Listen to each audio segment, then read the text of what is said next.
Devil May Cry Season 2 drops in May, and I already know it's going to be bad. Not because I'm pessimistic, not because I want it to fail, but because I watched Season 1 and I understand the fundamentally flawed philosophy that brought it into existence. The same team is back, the same showrunner is in charge, and nothing has changed. So today, we need to talk about the writing, the character assassination, the baffling political messaging, and most importantly, the staggering arrogance of a showrunner who thought he was reviving a franchise that was already more alive than ever. Grab your pizza, because this party's about to get crazy, and not in the fun way. Let's start with the original sin, the foundational lie upon which this entire misbegotten project was built.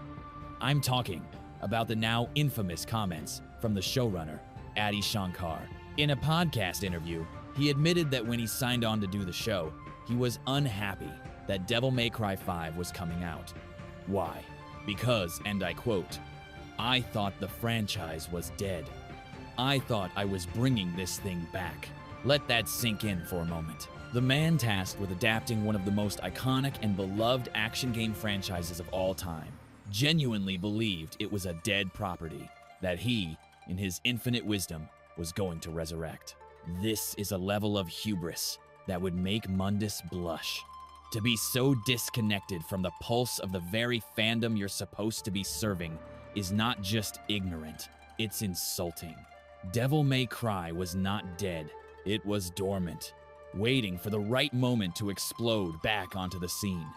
And that moment was not the Netflix anime. It was Devil May Cry 5. Let's be crystal clear about this, because this is not a matter of opinion. It's a matter of fact. Devil May Cry 5 was released in March 2019. It was a critical and commercial behemoth. It sold over 9 million copies before this anime was even a blip on anyone's radar. It won numerous awards and was universally praised by fans and critics alike for being a triumphant return to form. It was the culmination of everything we loved about the series. The deep, stylish combat, the unforgettable characters, the epic story of family and rivalry. It was, in no uncertain terms, the game that brought Devil May Cry back into the mainstream spotlight. The Netflix anime, which came out years later, didn't revive anything. It rode the coattails of DMC5's success, and for its creator to claim otherwise is a slap in the face to the developers at Capcom who poured their hearts and souls into creating a masterpiece, and to the fans who have been waiting patiently for a true continuation of the story.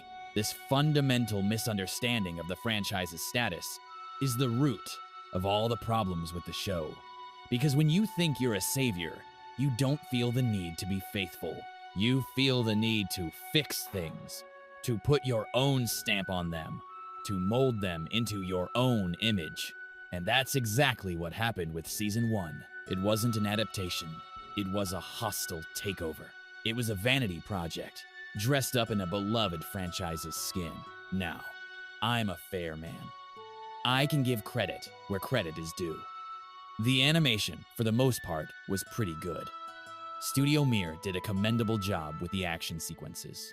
They were fluid, dynamic, and occasionally, they even captured a spark of that Devil May Cry flair. The way Dante moved, the way he swung Rebellion, the impact of each gunshot from Ebony and Ivory. There were moments, fleeting moments, where it felt like the real thing. But that's what makes the show's failures all the more tragic. All that beautiful animation was wasted, utterly and completely, on a script that seemed to actively despise its source material. It's like watching a master chef prepare a gourmet meal and then dump it in a garbage can. The talent was there. The passion from the animators was clearly there. But the foundation, the story, the characters, it was all rotten. Let's talk about the characters. Or rather, the hollowed out husks of the characters that this show presented to us. Dante, our beloved, charismatic, wisecracking demon hunter, was transformed into a generic, brooding, angsty anti-hero. The charm, the wit, the effortless cool, all gone. replaced by a mopey, uninspired protagonist who felt more like a reject from a mid-2000s emo band than the legendary son of Sparta. This wasn't Dante. This was a guy named Don't E. Where was the guy who taunted demons with a smile? Where was the guy who made killing a horde of hellspawn look like the most fun anyone could ever have? He was replaced by a sulking, joyless shell. They took everything that made Dante iconic and threw it in the trash. And then there's Trish and Lady. Oh, what they did to you. In the games, these are strong, capable, and complex female characters. Lady is a demon hunter, driven by a tragic past, a woman of incredible skill and determination. Trish is a powerful demon with a complicated relationship to Dante and his family. In the anime, their primary character trait is swearing constantly. Every other word out of their mouths is a curse. It's relentless, it's exhausting, and it's not edgy. It's not cool.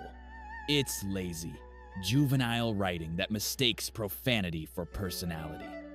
It's what a 13-year-old thinks an adult show sounds like. It's a complete and utter betrayal of who these characters are. It reduces them to one-dimensional caricatures, and it's an insult to the intelligence of the audience. You can have mature content without resorting to a constant barrage of F-bombs. It's called good writing, something this show desperately lacked. But the character assassination was only part of the problem. The real sickness at the heart of this show was its plot. Instead of a high-octane, stylish demon-slaying adventure, we got a convoluted, poorly paced, and bafflingly political mess. The showrunners decided that what Devil May Cry really needed was a heavy-handed allegory for the War on Terror. Yes, you heard me right. They turned a story about a guy who kills demons with a giant sword and 2 pistols into a commentary on American foreign policy. We got a story about an American invasion of hell. A plotline so ludicrously out of place that it feels like it was ripped from a completely different and much worse show. They took a franchise known for its over-the-top action and campy, self-aware humor and tried to make it a serious political statement. It was jarring, it was pretentious, and it completely missed the point. Devil May Cry has themes, of course. It's about family, about the struggle between one's human and demonic natures, about finding strength in the bonds we forge.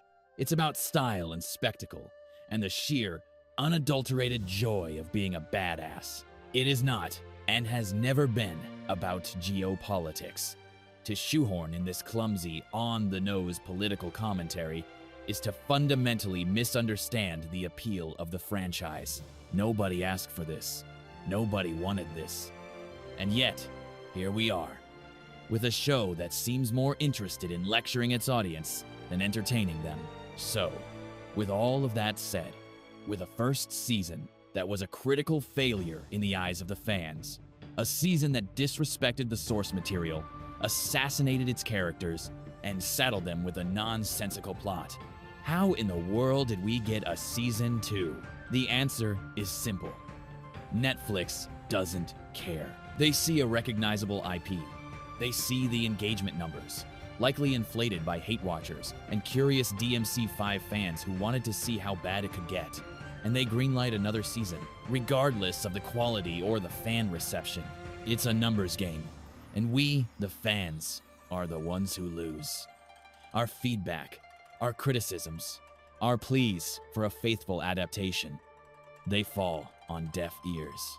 Because at the end of the day, it's not about making a good show. It's about making a product that generates clicks. And that brings us to the impending doom of Season 2. They've announced that Virgil will be in it. And I'm sure they think that's their ace in the hole.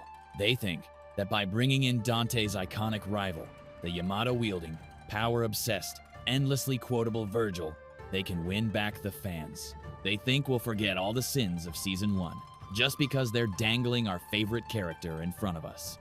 But they are sorely mistaken. Adding Virgil to this dumpster fire is like putting a spoiler on a garbage truck. It might look a little different, but it's still hauling trash. I have absolutely zero faith that they will do Virgil justice. All of the fears that we have are almost certainly going to come true. They're going to mischaracterize him, turning him from a complex, tragic figure driven by a thirst for power born from childhood trauma into a one-dimensional, mustache-twirling villain. They're going to have him cursing every other line because that's their idea of edgy writing. They're going to ignore the rich lore and backstory that makes his rivalry with Dante so compelling. They're going to try to make him relatable by giving him some half-baked, pseudo-political motivation that has nothing to do with his actual character. They will fail to understand that Virgil's power comes from his silence, his stoicism, his unwavering focus. He doesn't need to scream and curse to be intimidating. His presence alone commands respect. They will make him loud, obnoxious, and worst of all, boring. Because the problem with this show was never a lack of cool characters. The games are overflowing with them. The problem is, and always has been, the writing and the vision of the person in charge. And since the same team is at the helm for Season 2, there is no reason to believe that anything will change. They've learned nothing from the backlash. They've ignored the criticism. They're going to double down on everything that made Season 1 a failure. More unnecessary cursing, more clumsy political allegories, more character assassination. And this time, they're going to drag Virgil down with them. They're going to take one of the most beloved characters in gaming history and reduce him to a shadow of his former self. This isn't Devil May Cry. It's a soulless imitation, a hollow echo of something great. It's a show made by people who don't understand or respect the source material, for an audience they don't seem to care about. It's a cash grab, a cynical attempt to capitalize on a beloved franchise without putting in the work to do it right. And the fact that it's getting a second season is not a cause for celebration. It's a tragedy. It's a reminder that in the entertainment industry, quality often takes a backseat to brand recognition. So, when Season 2 finally drops in May, and the internet is once again filled with the cries of disappointed fans, don't be surprised. We've seen this coming from a mile away. We tried to warn them, but they didn't listen. And now, they're about to hit the jackpot of failure once again.